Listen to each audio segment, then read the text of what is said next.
Fala Fogão, 11 de janeiro, tá começando aqui a primeira edição do Radar Alvinegro e hoje é dia de rodada tripla, hein? A gente tem Radar Alvinegro na hora do almoço, que é esse que você tá acompanhando, depois no fim da tarde com mais novidades do Botafogo por volta de 5h30 e às 10 da noite live no Fala Fogão, aquela resenha gloriosa com a participação da galera do chat. E hoje é dia de live especial, estará boa pra cacete, sejamos desumildes. Falaremos aqui sobre a categoria de base do Crystal Palace. Isso porque John Textor, que vai ser dono da SAF Alvinegra, ele é sócio também do Crystal Palace. E tem muita coisa bacana que foi feita por lá, que certamente a gente vai ver acontecer por aqui. Então é muito importante a gente já ficar por dentro, né, ciente daquilo que deve acontecer na base alvinegra. Então já fica o convite, 10 da noite chega aqui no Fala Fogão e participa dessa conversa. Dito isso, Fogão, vamos aqui para os destaques desse primeiro vídeo do dia. O Botafogo deve apresentar uma proposta por Luiz Oyama. O Mirassol já definiu qual é o valor que eles querem, percentual que vai ser vendido, tudo isso já está detalhado e eu vou comentar isso para vocês. Outro ponto que vale destaque é o Erisson, atacante do Brasil de Pelotas, e as pendências foram resolvidas e ele deve acertar um contrato com o Glorioso de 2 anos de duração. E para encerrar, o Ricardo vai comentar aqui para você a visão dele, né, a respeito de como a imprensa brasileira está enxergando a SAF Botafogo. Temos diferentes pontos de vista, temos jornalistas que estão mudando de opinião, de visão, muita coisa interessante também, porque é uma inovação no futebol brasileiro. O Botafogo, né, junto do Cruzeiro, de maneiras bem diferentes, diga-se de passagem, né, porque o Botafogo está organizado e o Cruzeiro está enfrentando tudo aquilo que a gente já sabe, mas o Botafogo e o Cruzeiro vão caminhando em direção a um novo futebol brasileiro, onde a gente vai ter clube empresa, investimento, estrutura e, espera-se, muito profissionalismo. Tudo isso a gente vai comentar em detalhes para vocês, só que, claro, depois da vinheta.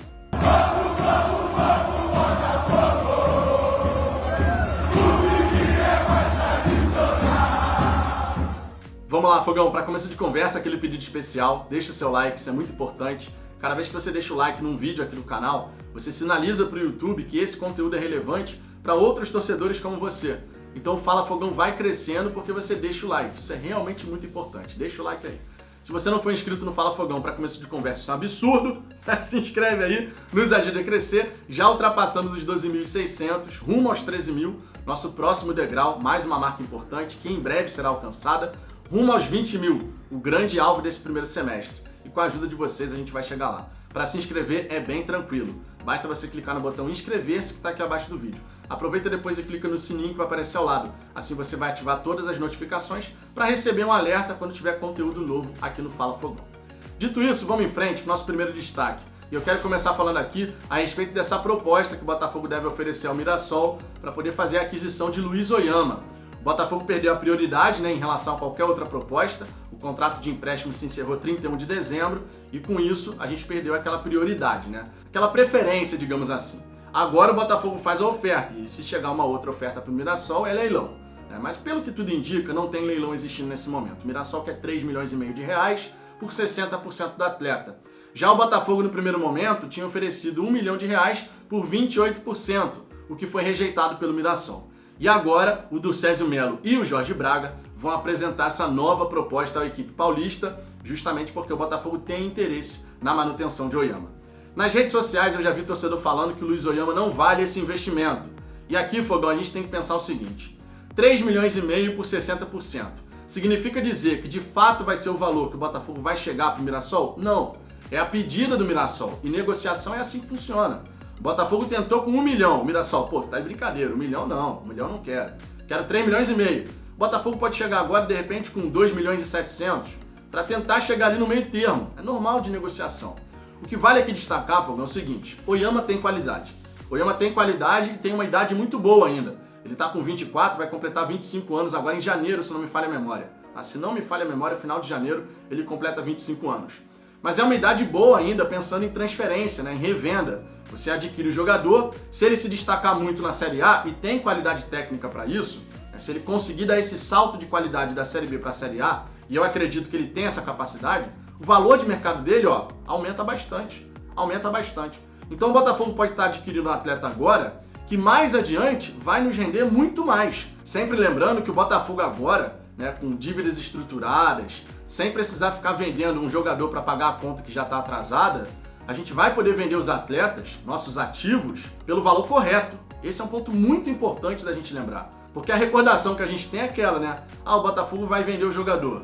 aí vai vender por qualquer coisa e tal. Por quê? Porque sempre tinha o desespero de fazer dinheiro. Mas com essa questão da SAF, com a gente resolvendo tudo isso, com a chegada do dinheiro do John Textor e tal, a gente não precisa mais passar por essa situação.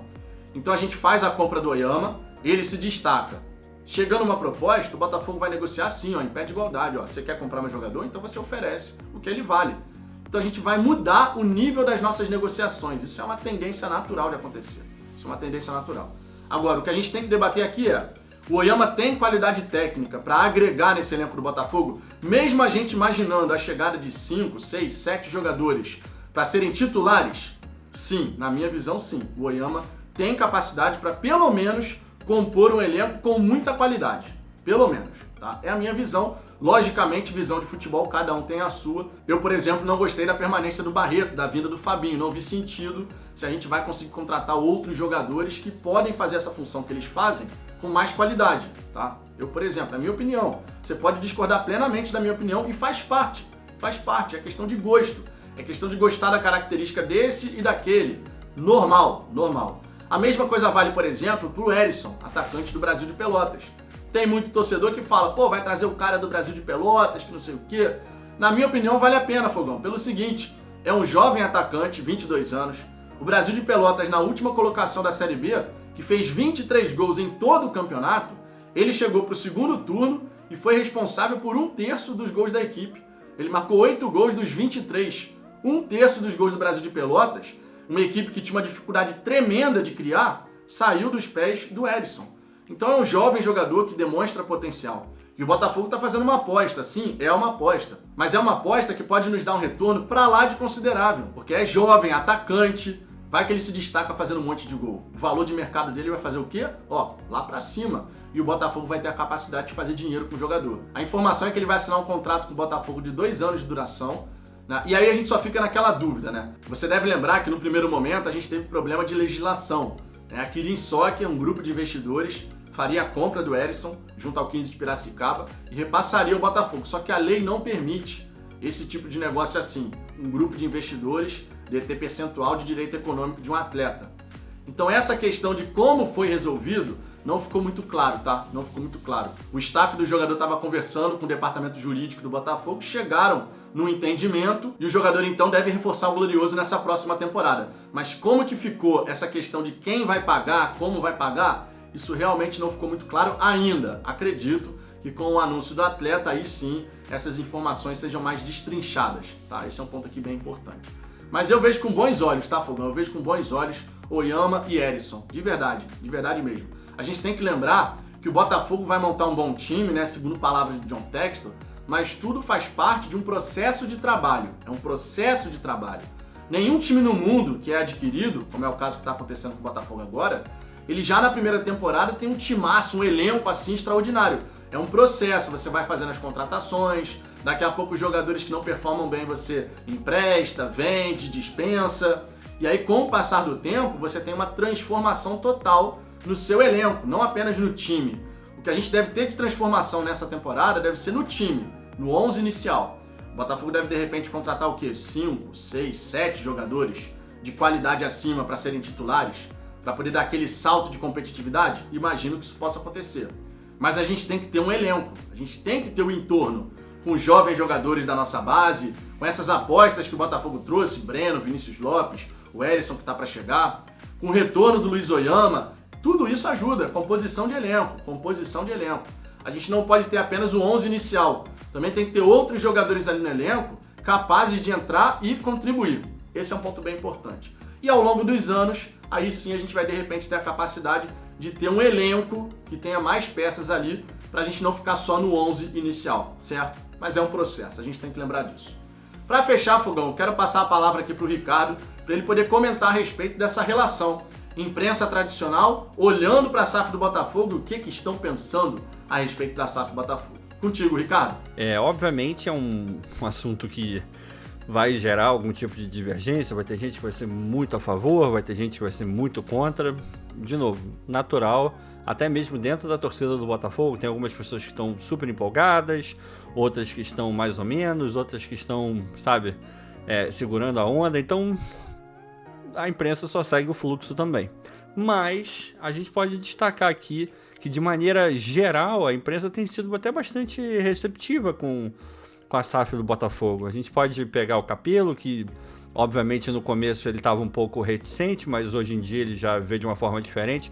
Acredito que muito dessa mudança de perspectiva tenha vindo das conversas dele com o Jorge Braga. Tem um podcast no GE inteiro com o Braga, acho 1 hora de conversa, onde ele certamente conhecia um pouco melhor a estrutura nova do Botafogo, a forma de pensar um pouco mais moderna do clube. Então isso deve ter moldado um pouco melhor a cabeça e a forma como ele estava enxergando todo o processo.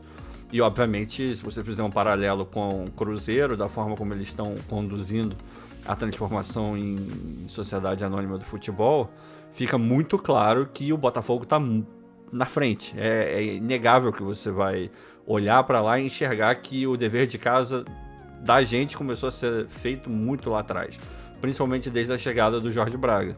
Então é uma visão favorável do Cappello. Obviamente você vai ter pessoas que são um pouco mais críticas, um pouco mais céticas talvez. Você vai ter o Trajano, o Mauro César enxerga como positivo, mas também levanta várias questões, algumas muito válidas, outras nem tão válidas assim, mas de forma geral ele tem tratado de uma maneira muito pé no chão. Eu sei que a gente vai discutir bastante, tem gente que gosta dele, não gosta pelo fato, enfim, dele ter lá a preferência de time dele, mas fato é que é uma abordagem um pouco mais pé no chão.